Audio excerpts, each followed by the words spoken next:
everyone. So today we are going to be continuing. We are looking at Storm Hydrographs, which is a section of hydrology and fluvial processes. In this section, we are going to be looking at how rivers respond to different periods of a storm, depending on how the river is influenced by the various elements of the drainage basin that we explained last time.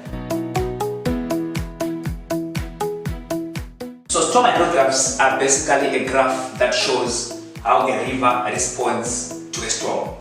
And I will teach you how also these storm hydrographs can take various shapes. So that is the illustration of a storm hydrograph, as you can see from the diagram that we have on the board.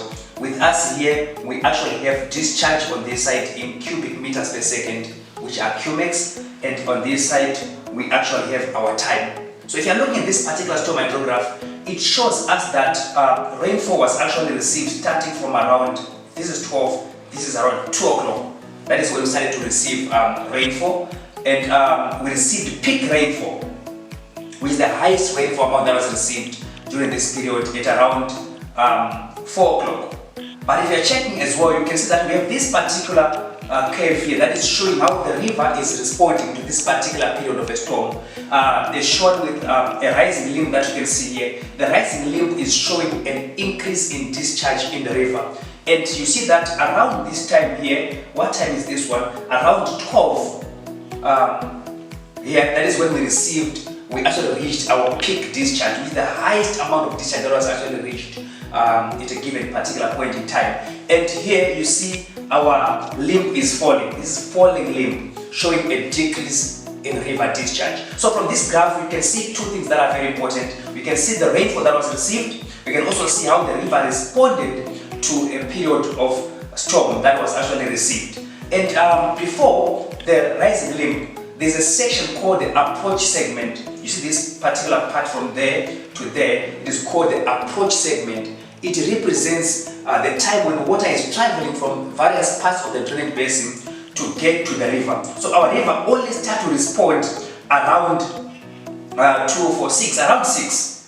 Despite the fact that we started to receive rainfall at 2. The river only started to respond in terms of discharge around 6 o'clock, and we had a steeply rising limb until we reached 45 cumex in terms of discharge, and this was around 2 o'clock estimated approximate time. So this is basically shown by the rising limb, whereby discharge in the river is increasing. Every period after that, we see that there is now a receding limb where our discharge is falling after the rainfall has been received. So the important aspect that I want you to take note of, one of them is the time between the peak rainfall and when we receive peak discharge.